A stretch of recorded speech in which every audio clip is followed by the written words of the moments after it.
भाजपच्या नवी मुंबईतील आमदार मंदाताई म्हात्रे आपल्या सोबत आपण याची बातचीत करणार आहोत। ताई, नवी मुंबईमध्ये नेमकं चाललंय काय? म्हणजे वाकायुद्ध सुरू आहे एकनाथ शिंदे आणि गणेश नाईक यांच्यामध्ये ज्या पद्धतीची विधानं केली जात आहेत, आता तर अस्तित्व संपवण्याची पार भाषा जी आहे ती गणेश नाईक यांनी केली आहे। बरीच टीका टिप्पणी होते। ज्योती वाघमारे पिसाळलेला कुत्रा म्हणून उल्लेख करतात, कसं पाहताय?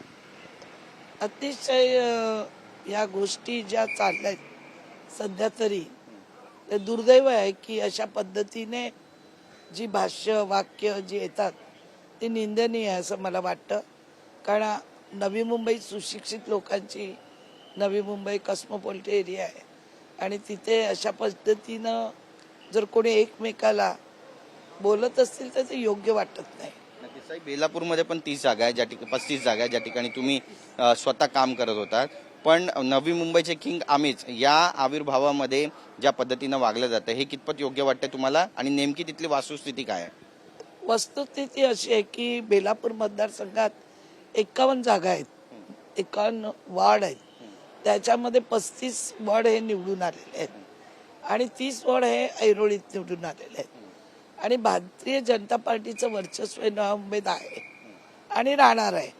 पहिल्यापासून तिथे जे आम्ही लोकांनी काम केलंय, लोक सुज्ञात, आता लोकांना सांगायला नाही लागत परिस्थिती काय, आणि कोणी जरी बोललं मी केलं किंवा मी करतोय म्हणून होते तर ते शक्य नाही। कारण लोकांमध्ये माहिती काम करणारं कोण व्यक्ती, आणि हे जे चाललेलं आहे ना हा अतिशय निंदनीय प्रकार आहे। असं घडायला नाही पाहिजे। मी करून किती दिवस आपण मीपणा करणार? काम केलं पाहिजे, विकास कामावर बोललं पाहिजे असं मला सांगावंसं वाटतं। आणि बेलापूरमध्ये भारतीय जनता पार्टीचं पहिल्यापासून वर्चस्व आहे।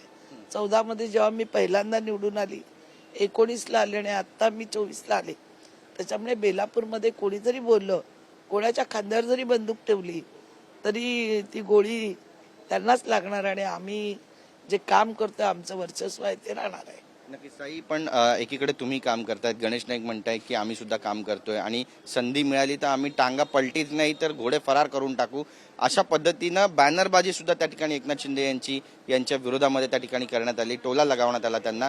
हा वाद चिघळतोय, भाजप आणि शिवसेना थेट आमने सामने नवी मुंबईमध्ये असं म्हणावं?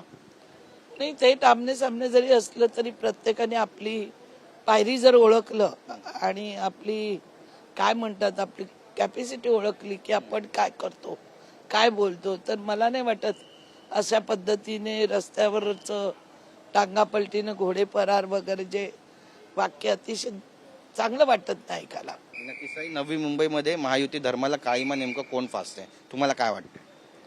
कोणी काळीमा फासू नये असं मला वाटतं।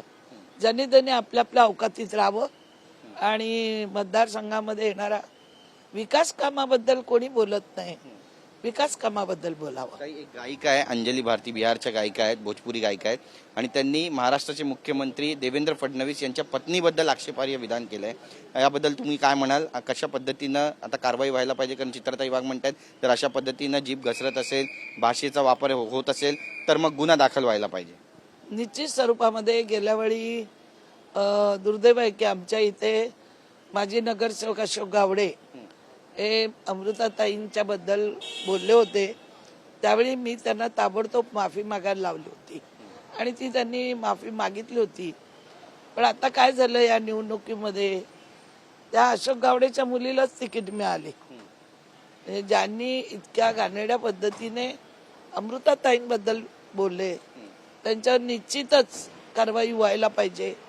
एखाद्या स्त्रीवर बोलणं तो तिचा पर्सनल विषय असतात, त्यांचे अमृताताई ज्या बोलतात त्या अतिशय मार्मिक असतं आणि त्यांच्या कामावर लक्ष असतं, त्या इथे तिथे बघत नसतात। जर त्यांचं गाणं असेल, काम असेल तर त्यांच्या पद्धतीने करत असतात, पण इतर त्या भोजपुरी असेल ना तर आणखीन कुठली पुरी, तिच्यावर ताबडतोब कारवाई झाली पाहिजे। संजय राऊत म्हणतायत की मुंबईमध्ये भाजपचाच महापौर होईल कारण अमित शहा आणि मोदी यांना मुंबई बळकवायची आहे।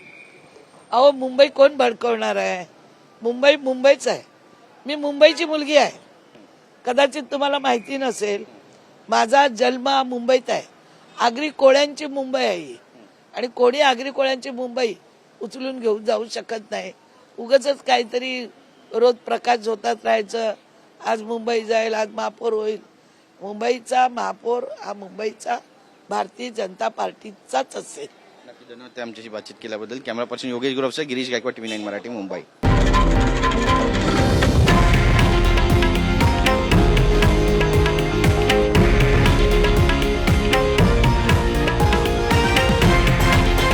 हे आहे देशातील नंबर 1 न्यूज नेटवर्क आणि आपण पाहत आहात TV9 मराठी, एकमेव.